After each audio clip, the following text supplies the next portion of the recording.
আমি Sajjad Hossain, technical engineer of TND technology company limited. আজকে আমরা আসছি একে সিরিজের ইনস্টলেশন ভিডিও নিয়ে। আমাদের একে সিরিজে দুই রকম স্পেসিফিকেশনের এনপিআর হয়, একটা হচ্ছে 4 চ্যানেল, একটা হচ্ছে 8 চ্যানেলের। আজকে আমাদের কাছে আছে 4 চ্যানেলের এনপিআর, যেটার মডেল হচ্ছে TCR3104, এবং আমাদের কাছে আছে বুলেট, একে বুলেট, যেটার মডেল হচ্ছে TCC321N। এরপর আমাদের কাছে আছে একে সিরিজের টারেট, যেটার মডেল নাম্বার হচ্ছে TCC320N। আজকে আমি দেখাবো কিভাবে এগুলাকে ইনস্টল করতে হয়। এবং এইগুলো হলো আমাদের পিওই কেবল, এবং এটা হচ্ছে একে সিরিজের বুলেট, এবং এটা হচ্ছে একে সিরিজের টারেট।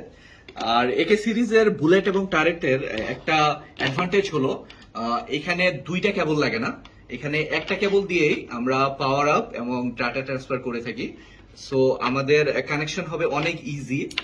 আমরা জাস্ট এই পিওই কেবলগুলো আইপিসির সঙ্গে কানেক্ট করব, এবং এটা কানেক্ট করব এনভিআর এর সাথে। এনভিআর এর সাথে এইভাবে কানেক্ট করব আমরা। এরপর আমরা মনিটর কানেক্ট করার জন্য এখানে এইচডিএমআই কেবলটা কানেক্ট করব। তারপর আমাদের জাস্ট এনভিআর এ পাওয়ার আপ করার জন্য এই কেবলটা ইনস্টল করব। এরপর মাউস আমরা এই ইউএসবি কেবলের সাথে কানেকশন নিব, and the connection is done. আমরা যখন কানেকশনগুলো দিয়ে দিব, আমাদেরকে জাস্ট 10 সেকেন্ডের মতো অপেক্ষা করতে হবে। 10 সেকেন্ডের মতো অপেক্ষা করলেই আমরা ভিডিও দেখতে পাবো।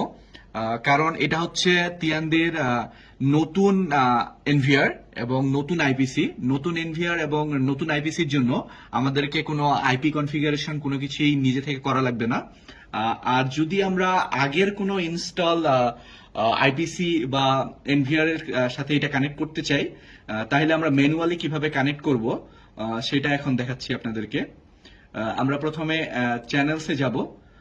চ্যানেলসে যাওয়ার পরে আমরা এখানে সার্চ করব।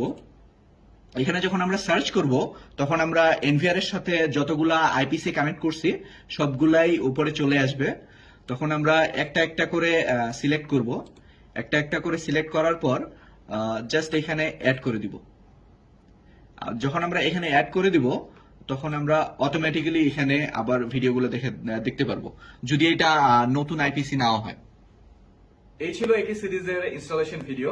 আজকের মতো এই পর্যন্তই। দেখা হবে নতুন কোন সিরিজের ইনস্টলেশন ভিডিও নিয়ে। ধন্যবাদ।